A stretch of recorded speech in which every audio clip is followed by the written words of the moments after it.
नमस्कार दोस्तों, मैं राजेश चौधरी, लीडर फ्रॉम बीमा गुरु द नॉलेज हब में आप सभी का स्वागत करता हूं।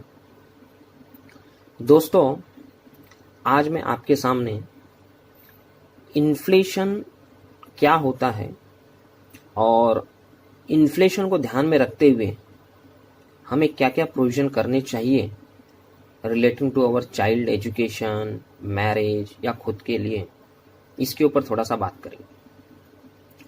दोस्तों, मेरे इस कॉन्सेप्ट में मैं आपको एक एग्जांपल दे रहा हूँ कि मान लीजिए अगर हमें अपने बच्चों की पढ़ाई कंप्लीट करानी है तो future cost of child education क्या होगा, इसको थोड़ा सा हम समझेंगे।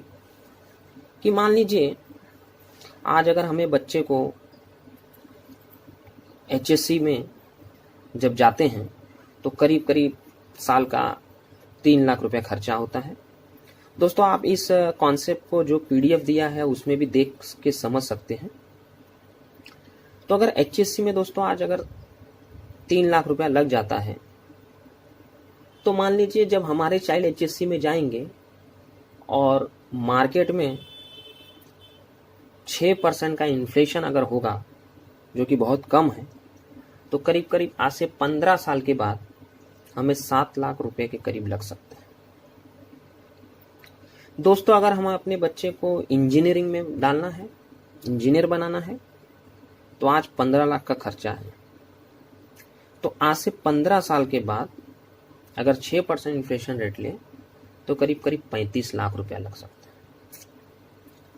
और दोस्तों, अगर मान लीजिए हमें अपने बेटे को डॉक्टर बनाना है, MBBS डॉक्टर बनाना है, तो आज करीब करीब 50 लाख जो है मिनिमम एक्सपेंसेस हैं।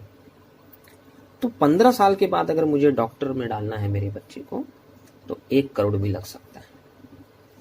इसका मतलब क्या है दोस्तों, कि अगर मुझे कोई प्लानिंग करनी है, कोई सेविंग प्लानिंग करनी है, तो उस प्लानिंग को मुझे मार्केट के इन्फ्लेशन रेट को ध्यान में रखते हुए करनी पड़ेगी।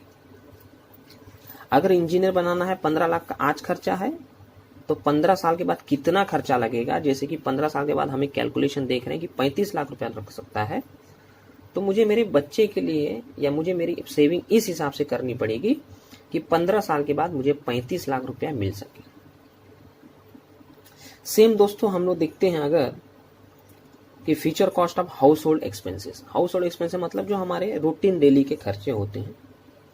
अगर आज मेरा डेली खर्चा महीने का 25,000 रुपये है दोस्तों, और साल का अगर वो 3 लाख रुपए है, तो 20 साल के बाद 6% इन्फ्लेशन रेट पकड़ा जाए तो वह खर्चा करीबन साल का 9 लाख रुपया चला जाता है। तो मुझे ऐसी क्या प्रोविजन करना पड़ेगा, ऐसी क्या प्लानिंग करनी पड़ेगी जिससे आज तो मैं अर्निंग कर रहा हूँ, मैं 25,000 महीने का खर्चा कर रहा हूँ, साल का 3,000 फैमिली पे खर्चा कर सकता हूँ, लेकिन आज से 20 साल के बाद हो सकता है मेरी रिटायरमेंट में मेरा इनकम बंद हो सकता है कि मैं रिटायर हो जाऊं। उस पीरियड में जब मुझे 9 लाख रुपए की जरूरत पड़ सकती है, तो मुझे हर साल 9 लाख कहाँ से आएगा, ये हमें प्रोविजन करना पड़ेगा। और इसके लिए हमें आज से ही रिटायरमेंट प्लानिंग की शुरुआत करनी पड़ेगी, जिससे आज से 20 साल के बाद हर साल मुझे 9 लाख 10 लाख रुपया साल का मिल सके, जिससे मैं मेरे रूटीन घर के हाउस होल्ड एक्सपेंस को मैनेज कर सकूं। इन द सेम वे दोस्तों, हम लोग फ्यूचर कॉस्ट ऑफ मैरिज के लिए भी देख सकते हैं। अगर आज एक नॉर्मल शादी करनी है तो 5 लाख में हम कर सकते हैं। यही शादी अगर 20-25 साल बाद करनी है तो करीबन 16 से 20 लाख रुपए लगेंगे दोस्तों।